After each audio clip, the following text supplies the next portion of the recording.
Kehamilan pada usia 8-9 minggu ini seorang ibu dengan riwayat adanya perdarahan di dalam kantung kehamilannya, ya, di hamilnya 8 minggu ini ada di sekeliling kantungnya itu yang bagian terlihat ada hitam di luar kantung kehamilan. Ada seolah-olah rongga terisi oleh darah, ya. Ini istilahnya hematom subkorionik hematoma, di mana ada darah yang mengisi sekeliling kantung hamilnya, tapi ibunya tidak ada keluhan apapun, ya. Selama tidak keluhan apapun, ya cukup istirahat saja. Kita berikan penguat kehamilan, boleh diberikan anti perdarahan, ya. Dan jangan lupa kita cek laborat, apakah ada infeksi pipis atau ada kondisi lain yang mungkin memacu ibunya ini mengalami kontraksi di awal kehamilan yang belum dirasakan, ya, yang membuat adanya rongga kantung kehamilan yang tidak menempel. Ini 8 minggu kehamilannya tadi, ukuran janinnya sesuai. Jadi kenapa bisa ada perdarahan di awal hamil, dok? Jadi kemungkinan ibu ada kontraksi, jadi kantung hamilnya tidak mau nempel.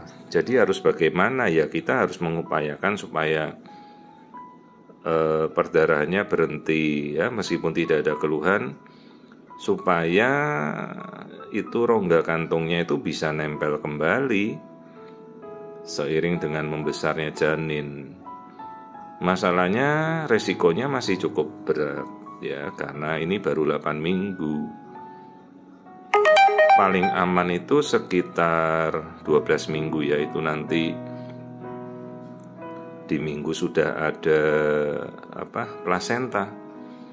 Jadi begitu ari-ari muncul, itu minggu ke-12, nah itulah kekuatan kehamilan itu sudah muncul, ya. Hati-hati sekarang ini belum nempel sempurna, sekelilingnya ada rongga terisi oleh darah, ya, istirahat. Jadi kita anjurkan untuk ceklah laborat, ya, tokso, rubella semua kita cek, infeksi pipis dicek. Juga jangan lupa kita periksakan tuh yang hitam itu, ya, itu darah yang masih ngumpul. Boleh pemeriksaan genetika. Sekarang kita sudah hampir bisa memasalkan pemeriksaan genetik ke seluruh lapisan masyarakat, sudah cukup terjangkau, ya, dan manfaatnya cukup besar, yaitu hematom subkorionik. Jadi ada perdarahan atau bleeding di sekitarnya kantung kehamilan. Juga tolong ibu-ibu biasakanlah kita, ya, menjelaskan ini, ibu dengarkan penjelasan di videonya. Jadi enggak bolak-balik nanya penyebabnya kenapa, dok, sudah sering saya jelaskan di video ini sampai ujung sampai akhir, ya. Jadi bisa jadi karena mungkin ada infeksi dari saluran kemih, ada infeksi yang lain, keputihan, ibunya kontraksi, ya. Juga kenapa kita anjurkan cek genetika? Kadang-kadang kita tidak tahu, ya, suatu reaksi di mana kehamilan itu ditolak oleh kondisi si ibu.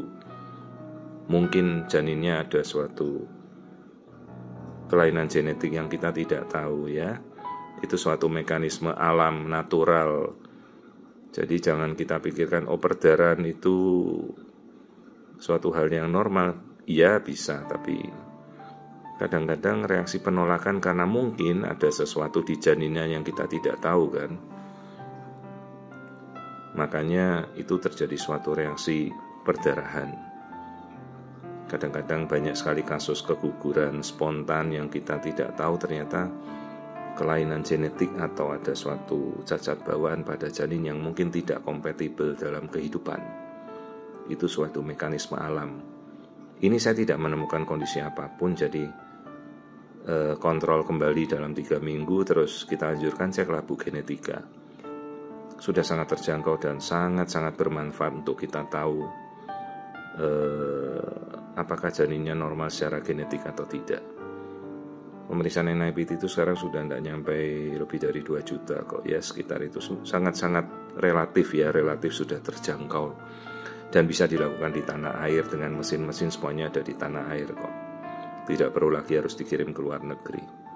Ya, jadi ini kehamilannya baru 8 minggu dengan ada perdarahan di sekitar kantung kehamilannya atau istilahnya hematom subkorionik, tapi keseluruhannya normal.